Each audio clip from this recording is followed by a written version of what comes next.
up on Dialogue Weekend. As the world comes together to fight coronavirus, China is sending medical supplies and experts abroad. Russia's top court approves a plan to allow Putin to stay in power for another 16 years. And this week's newsmaker. Now on Dialogue Weekend. Welcome to this edition of Dialogue Weekend. I'm CGTN. China reports no new domestic infections of COVID-19 for a third day on Saturday.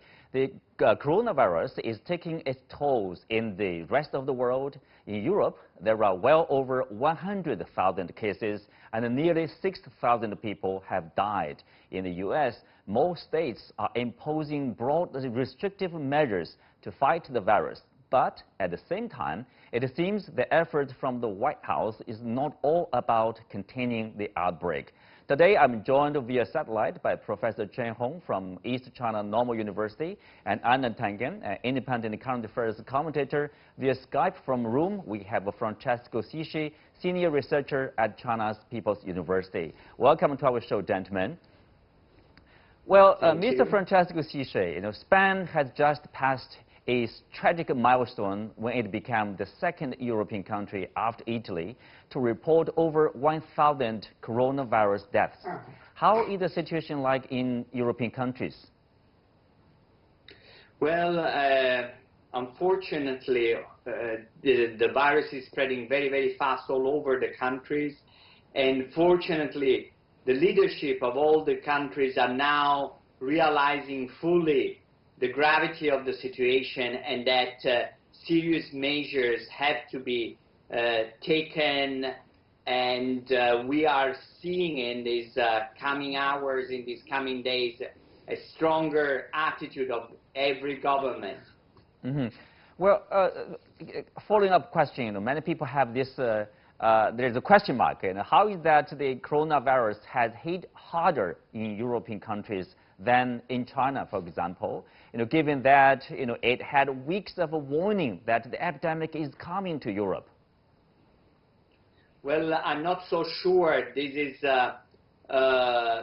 perhaps totally accurate because we don't have definite numbers. Mm-hmm. We should go back to the numbers once everything is finished so that we don't also project not accurate results. But the other problem here in Italy, I won't talk about other countries, is that young people are still dismissive about the danger of this of the virus. They are not very careful. They don't pay too much attention to what the government is telling them. So, and the government is also kind of hesitant to enforce military laws or military-like laws. The situation is like a war, to my understanding, and perhaps government should adopt really military measures to enforce stronger regulations. But this is, still open for debate here. Mm-hmm. You need a tougher implementation of the restrictive measures. Similarly, in the United States, Anna Tangen, if you look at the U.S. media, you have headlines like this: the U.S. is plunged into deeper disruption and paralysis. There's also this accusation that there's an epic failure of coronavirus testing in America. How serious is it? What is the key problem? Well, there's a lack of preparation. As you said earlier, many countries knew about China's situation. They were critical of China taking the necessary measures, which has led it to where it is today with three days of no new infections. But instead of taking care of it, preparing for it, it became a kind of political game. You saw a lot of people adding their own political or economic agendas to it, and they were so busy with that they forgot to actually take care of the American people. So there weren't test kits that were available. You had a president who was in denial despite the fact that his own scientists were saying that this is a very serious situation and steps have to be taken. They have not been serious about social distancing. I'm sorry. Having groups of less than 10 is still a good way to infect many, many people. The problem today is that you have approaches by governments basically along two lines. One is containment. That's what China did. Necessary measures to protect the people and to make sure that this did not spread. The second strategy adopted, it seemingly initially in Britain and in the U.S., was this idea that you can live with the virus, that it will do so much damage, but you just try to flatten the curve and then let it kind of run its course. I don't think that will be very popular when people start looking back at this with 20/20 hindsight, that this is the way to go, especially when China has shown that there are more effective models. Mm-hmm. Well, of course, you have, the latest development. A few senators, basically, they were briefed about the possible serious result of the coronavirus, and then they sold their stocks, some of the stocks, and they buy some stocks, probably technology, that's promising. What's your take on that? Well, this is going to be a political scandal. It's not clear that they broke any laws per se, but both of these senators, Republicans, got this confidential briefing, then immediately started selling stocks, especially in, Senator Burr from North Carolina was selling stocks in hotels, which of course would be seriously affected by an outbreak. He's denying that there's any untoward doings or anything like that. But the American public is going to judge this. This makes the Republican Party look very, very bad. It looks like there's trading on information at the expense of the public's health. Mm-hmm. Well, at the same time, you see there's this what do you call, like, dispute with the Chinese side. U.S. President Donald Trump has been trying to attach Chinese to the name of the virus. I don't want to repeat it. It's offensive. So what's his intention? What's his real intention there? Well, it's simple. I mean, he's caught flat-footed on this response to the coronavirus. He's struggling now to figure out what to do economically. But, this is the water's been spilt, and you can't pick it up anymore, and he's got to move on. So for his election, he needs a new target, and that target is China. He's going to make sure that he vilifies China day after day. It's all China's fault. It is not the fault of him and his administration because they didn't prepare, and the steps that they did take were inadequate. It wasn't their incompetence. The story for him is going to be that it's all China's fault, and you're going to see a lot more of this rather than less. Mm-hmm. Well, Professor Francesco Sisi, here, like Italy, just like China and the United States, is one of the victims, And how would you assess the leadership of Trump in the United States? Well, I think the problem with the virus, unfortunately, is that many governments, if not all governments, took some time to realize the danger of the virus. We have to understand the real situation.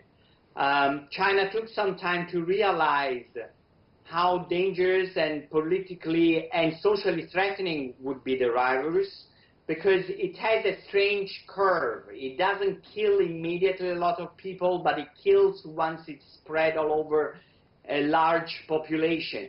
So it gives time. It takes time to realize, to get a full realization. Italy didn't understand it. America didn't understand it. England didn't understand it. So we have to understand and also be understanding of the difficulties of each government. It's easy now with hindsight to see that as soon as the virus came off, we should have sounded the alarm. But actually, if you are in the middle of the situation, it is more difficult. However, the problem with Trump is that this virus has become a tool in the political debate. There is elections. He has now in his hands possibly a huge recession. How can he justify this recession? How can he fight the Biden, his competitor, who will hammer on that? It's going to be very difficult, and unfortunately China is going to be a pawn in this game. And my suggestion is that China shouldn't lend itself be a pawn in this game, because it's going to be losing either ways. This is a political sensitive time. United States should think on its own feet. Yes, this is basically, I agree, a U.S. problem. But if you listen to the Fox News host, and many hosts actually, one of them, Laura Ingraham, took the criticism of China even further. Professor Chen, she said that China has blood on their hands and it should be punished if it doesn't provide information. She also blamed China for the coronavirus situation in the U.S. So what motivates her to do that?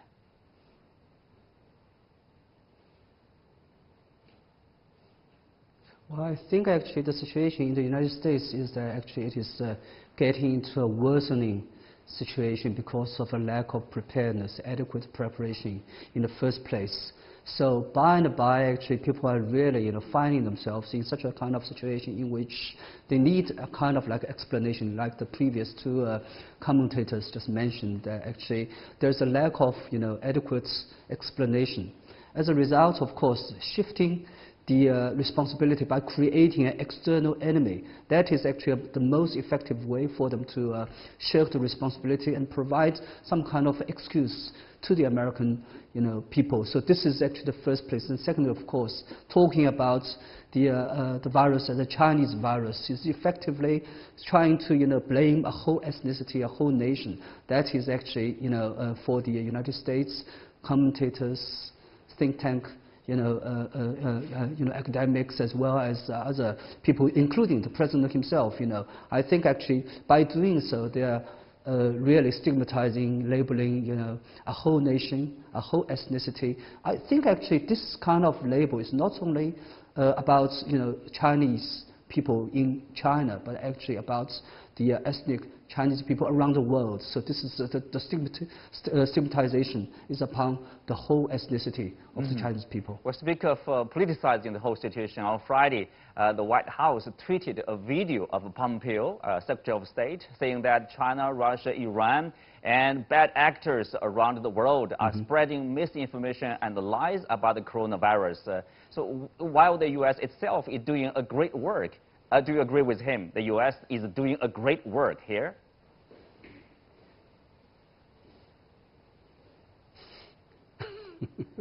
Yes, I think actually the United States has been launching this disinformation and misinformation campaign towards China well before actually the outbreak of the coronavirus outbreak. And actually during the outbreak itself, of course, the best way to, as I said, to explain away the responsibilities as on the part of the administration is actually to find an external enemy, and that is actually, of course, like China, like Iran, like Russia. All those demonized images for them is actually the best way to be used as an excuse. This is actually the main reason for that. On the other hand, of course, there's also this impending election. For Donald Trump, actually the best way actually is to also to create a kind of like external threat, so that actually they can explain away the situation. Joe Biden, of course, is actually gaining ground to be the front runner for the Democrats, and Joe Biden is regarded by Donald Trump as his most formidable opponent.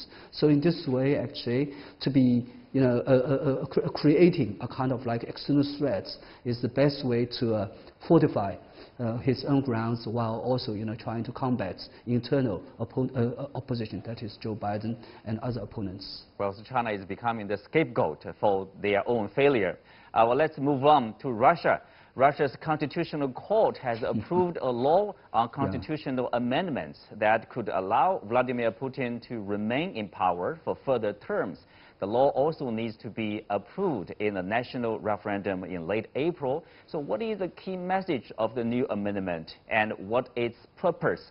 Also joining me via Skype from Moscow is Pavel Felgenhauer, Russian defense analyst. So Pavel Felgenhauer, President Putin said in a speech that he did not wish to return to Soviet times, meaning, in that time, there's no term limit on national leaders. So how do you make of his remarks like this? President Putin said that there should be strong centralized power in Russia, that the power of the Kremlin, of the president, should not be diluted, but that there should be a strict limit for only 2 terms. Right now, it's about 2 6-year terms. That's 12 years. And the new amendment has been approved. Actually, these amendments are already law, because this plebiscite is going to happen. It's a legally non-binding thing. The amendments were approved after the parliament voted for them, and all the 85 subjects of the federation, their legislators also approved, and after that the Constitutional Court moved in, because that's because the amendments are already law, because under the new law, the Constitutional Court has more power, so they also approved. Putin asked for this for the vote because he wants that vote, but again, it's not going to be really legally binding, and there's no one really thinks that there's going to be a no vote. It's going to go ahead. And the Constitutional Court said that under this new constitution or amended constitution, President Putin is also going to have, as any other citizen, a 2-time term possibility, so he can get into the Kremlin 2 times again. Okay, and that's the main difference in this amended constitution. All right. All the rest are editorial changes. Yeah, the key information, the key message out of this amendment. So what are the public reactions? Do people really care about that? Well, right now, of course, Russians care much more about what's happening with the coronavirus, with the price of oil, with the ruble falling against the dollar, buying up toilet paper and other essentials. Most of the population didn't really read these new amendments, and even those who did, not all of them, or the minority, understand them, what they're all about. But the public understanding is that really these amendments are for Putin to continue to be ruling Russia. And there the opinions are kind of split. Some say that's okay, others say maybe there should be a new president. But again, that's not right now that essential to the population. Everyone is concerned with day-to-day kind of survival as the country is possibly facing a closed down, full quarantine on the coronavirus thing. And of course, the price of oil is very important. Yeah. Okay. So Anna Tangen, so far, no one has officially confirmed that, of course, President Putin would run again in 2024. But do you see any serious challenger at all for him from, say, the opposition parties? No, there really isn't. There is discontent, as Pavel has said. It's mostly around the economic issues and whether he's able to do that. But Putin is being very clever about this. He wouldn't have pushed all these constitutional changes through if he didn't have some idea how he wanted to use them. So I don't think that we have to confirm. He doesn't have to say, yes, I'm going to run for 2 more terms after this. But the real issue here is what happens afterwards. When you have a very, very strong president like him, it's hard to groom somebody to come up after you who's strong enough to do the things that you did. Generally, strong characters don't exist in the same space. As I say, strong leaders sometimes make weaker governments. So his challenge is going to be not only doing this, but making sure that this economic bad news does not stick to him, 1, and 2, trying to figure out what the plan is for Russia in the future. Yes.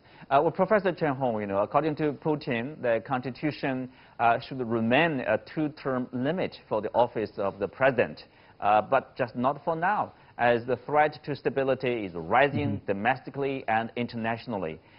Do you agree with him?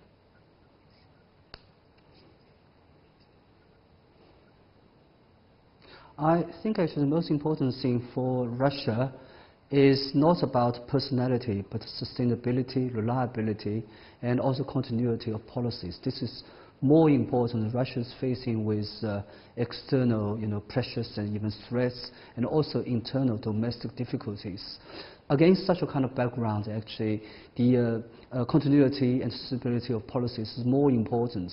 In some countries, of course, politics is almost like a revolving door, so that actually people are always, preoccupied with obtaining or retaining power. So in other words, in some systems, actually the policy and also the continuity of policies is not really on top of the agenda, but while actually in countries like Russia, I think what is more important is actually the continuity of a kind of like consistent policy, and that is actually, I think, the rationale I think as contained in the amendment of the Constitution. Mm-hmm.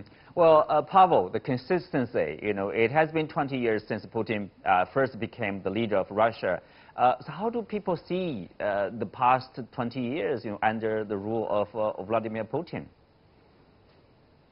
Well, in the beginning of his rule, he was very lucky because the country was rebounding after a terrible financial meltdown in '98.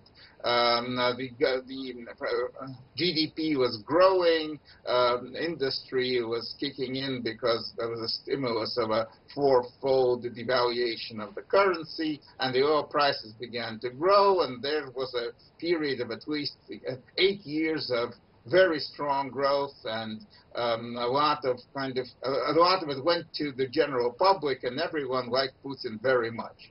Since then, the situation has been not so nice. The economy is more or less stagnating for 10 years. Household incomes are not growing, but the country is also not falling apart. That's also a fact. And people remember that Putin kind of, in the beginning at least, brought a lot of good to the public, and that means people are still hoping that maybe he'll try make the miracle happen again.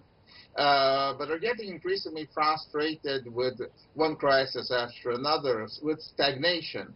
But as I say, the country has a lot of strength inside it, financially and in other ways. And Russia, of course, under Putin became once again an important world power, militarily and politically. That's also appreciated, at least by part of the population. So Putin is still very, well, not popular, at least. His position is seen and strong, and no one really thinks that he can be challenged right now by anyone. Though, of course, he's not getting younger, but still he's a quite energetic 67 years old, and in America people are still very much active in politics, 10 years older than he is right now. So Putin is here to stay, and that's kind of everyone, even those who don't like him, understand that he is here in Russia and here to stay for quite some time. Mm-hmm. Well, let's leave it there for now and take a look at this week's Newsmaker.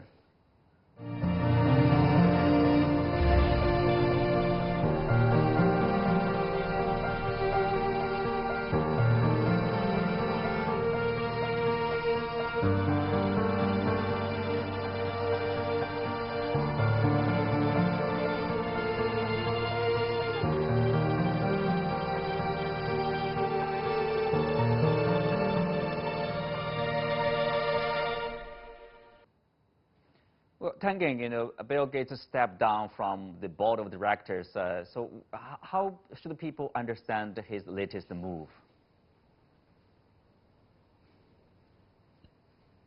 Is he's leaving Microsoft, and Microsoft will be, without Bill Gates, he's shifting his attention from the business to something else. Tangen. Oh, yes. Well, I think the step down from Microsoft was something that was planned for some time. Remember, continuing on the board there is kind of a conflict because people can see what he does with his personal fortune, his little less than $100 billion, as somehow connected to his previous company. So it made a lot of sense. This is not something that was very sudden. It was something he had been planned, and it had been all charted out. So I don't think people should read anything into that. I think what people are looking at is, he's really kind of matured. As an individual, he was sometimes a little bit difficult when he was younger, a little more impatient. Now he has the gravitas of somebody who understands world issues and is trying to tackle them. Mm-hmm. Well, exactly. Part of the reason we select Mr. Gates as the newsmaker of this week is 4 years ago, in 2015, he told TED Talk that if the wealthiest nations prepared for a pandemic with the same urgency that they prepared for nuclear war, this sort of situation could be avoided. Basically, his prediction proved to be right, that the biggest challenge, the biggest danger for this world is not about nuclear war, it's not about the missiles, it's about something invisible, the virus. So, Professor Chen, how do you make of that?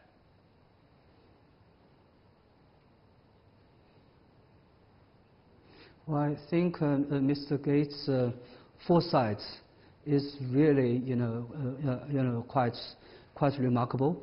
The wars and other human-induced disasters, can be tangible. Those are actually tangible. But actually, like viruses, like pandemics, those are actually really something that is intangible, but actually that permeates around us, creating a kind of disaster that is really disastrous to the future of humanity. It poses as an existential threat.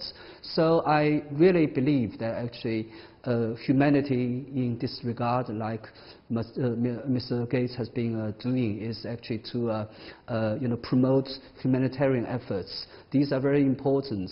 What is globally good is simply locally good. So in this regard, actually, I think actually humanity should be united together. Actually, to be working, in facing with such a kind of like a global crisis. Actually, people should really be working, concertedly, in a conjoint way to fight the disease. I think actually, against today's background, there are a lot of things that actually people should be doing together, like putting aside any national or political prejudices, and to be united against the common target, that is to defeat this the most formidable and horrendous enemy that is actually, of course, the COVID-19 virus, and also to prevent any of such mischances from happening in the future as much as possible. So what Mr. Gates has been doing, what he has been promoting, I think is very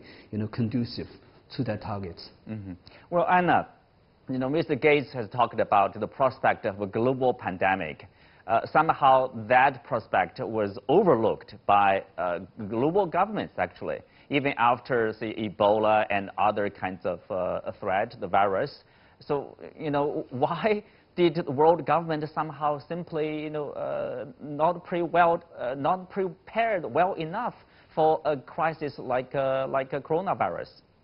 Well, quite frankly, it's a question of economic priorities. What happens is there have been 9 different new coronaviruses since 2003.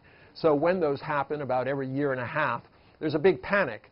Money is put in, and then subsequently in the following year, they raid the chest. And they say, well, we'll take care of that later. We don't have an outbreak now that we're concerned about. We'll use this money in different ways. And you've seen that in the United States. The reason that the CDC was not as prepared as it should be is because its budgets have been cut successfully under Donald Trump. Well, people have not been Well, with that, appointed. we are coming to the end of today's show. Many thanks to Professor Chen Hong from East China Normal University, Anna Tangen, independent current affairs commentator, Francesco Sisci, senior researcher at China's People's University, and Pavel Falkenhauer, Russian defense analyst. You can also watch us on the CGTN app on YouTube. I'm Xu Qinduo. You can find me on Twitter, Xu Qinduo.